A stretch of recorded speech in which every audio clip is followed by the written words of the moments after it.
born into a simple family, a carpenter's apprentice, born to an illiterate teenage mother with no A-stars, born to refugees with no address, born into a trough the animals ate out of, in a room to house bovine TB, born into military rule, violently imposed by a narcissist who murdered babies, growing up on a sink estate. It could have been Darlington or Middlesbrough or Stockton, but it wasn't. God chose a troubled first century Palestine. Foretold by prophets who spoke of a face spat at, of his clothes becoming a prize in a game played by the bullies who murdered him. Foretold by a man who lived on honey, who ate insects and who shouted at the crowds. Foretold of by his cousin, who was beheaded with a machete and whose face would be paraded around like a perverse video on YouTube. Foretold of by his father, who poured love upon him from the skies. Feared by evil, tempted by wealth, power and glory, isolated and alone in the desert. He could have had a media campaign, celebrity endorsements and corporate sponsorship, but he didn't. God chose a man who wore camel skins to announce his arrival. He picked fishermen, prone to anger and unreliability, tax collectors, the most unpopular of men, James and John who harboured career ambitions. He chose a doubter who couldn't trust what Jesus said until he could see it for himself. A political activist who would go behind his back, betray him and then run away. He chose friends who argued amongst each other, vied for attention, fell asleep when he most needed them, and who denied him as he bled to death. He could have gone after people of influence, doctors, professors, theologians, lawyers and entrepreneurs, but he didn't.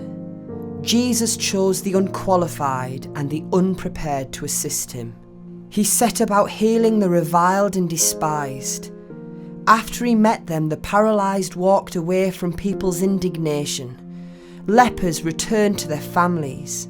He freed those possessed by voices of self-loathing. The blind, the deaf, the withered and broken. He restored anyone who was cast out. Even death's sting retreated from him. He could have stayed with the teachers and elders he impressed in the temple as a little boy. But he didn't. Jesus chose the broken people, the dirty, the lonely, to prove to them that no one was beyond the love of his Father.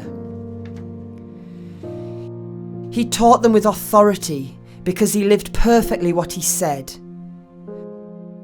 When hunger threatened them, he transformed the little they gave him.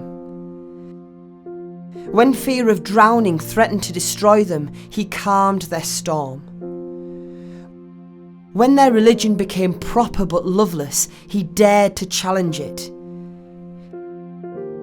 He told them parables which held up a mirror to their souls, and when they looked in it, they made plans to kill him.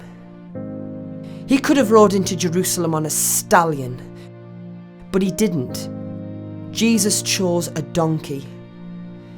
Betrayed by a friend, denied by his disciples, abandoned in Gethsemane, accused by false witnesses, tried by corrupt lawyers, sentenced by a coward, jeered at by the crowds, pitied by the daughters of Rachel, tortured to death by a brutal army. He could have raised an army from the stones. He could have chosen the way of the sword, but he didn't. Jesus chose the cup his Father gave him to drink. He transformed the world forever with one word. Mary, he said, and she knew in that moment that the world would never be the same. He walked with the depressed on the road, and their hearts burst into flames of joy. He appeared to Thomas and gave him the evidence his logic longed for. There will be an end to tears of sorrow. Death is no longer the end. Now there would always be hope for the world. He could have returned angry with the world, to seek revenge for all the wrong they did to him. But he didn't. Jesus chose forgiveness and showed them his hands and his side. Who will be his disciples now? God can choose the successful, the powerful, and the popular. But supposing none of that really impresses God at all? Supposing everything they ever achieved was his gift anyway?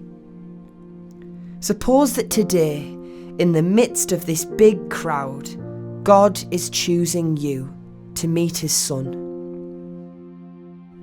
Suppose that who Jesus lived for, who he stood for, who he died for, and who he rose again for, is you.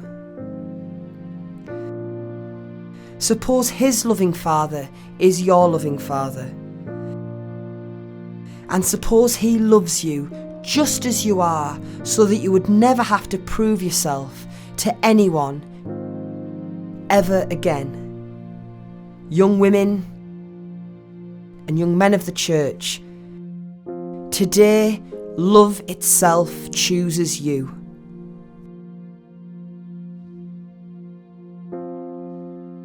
In the words of Pope Francis, I invite you all, at this very moment, to a renewed, personal encounter with Jesus Christ. Let the church say, Amen.